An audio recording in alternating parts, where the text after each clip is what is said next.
చాలా మంది పడిపంతులకు పాఠాలు చెప్పరాదు, పోరగాన్లకు పోయములు చెప్పరాదు. కానీ గీ సార్ చూడురి ఎంత మంచిగా పాఠాలు చెప్తున్నాడో. కుర్చీలో కూర్చొని చదువు చెప్తే పిల్లలకు అక్షరం ముక్క వస్తలేదని నేల మీద వండుకొని నిద్రపోకుండా అక్షరాభ్యాసం నిండుగా చెప్తున్నాడు. ఓ సారు లేవు, బాగానే కష్టపడుతున్నావు, అక్షరాలు బాగానే దిద్దిపిస్తున్నావు, లేచి కొద్దిసేపు రెస్ట్ తీసుకో అన్నట్టు ఎవరో చెప్పే వరకు संडास में लगा दारू पी के तुम ऑलरेडी उठो उठो उठो उठो उठो उठो तुम उठो तुम्हारे को निशा ज्यादा होगा उठो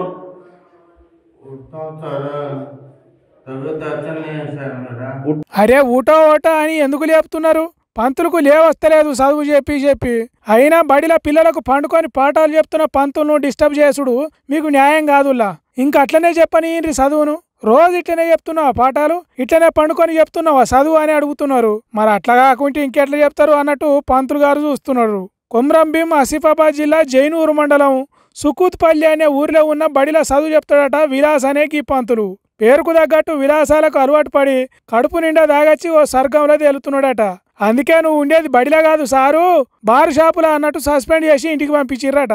ఇక ఇప్పుడు తనను ఆపేటోళ్లే ఉండరు కావచ్చు. ఏం పంతులో ఏం పాడో గాని 4 అక్షరాలు చెప్పి బుద్ధి వచ్చేటట్టు పిల్లలను తయారు చేస్తాడు అనుకుంటే ఇట్లా ఆయనే బుద్ధి తక్కువ పనులు చేస్తున్నాడు.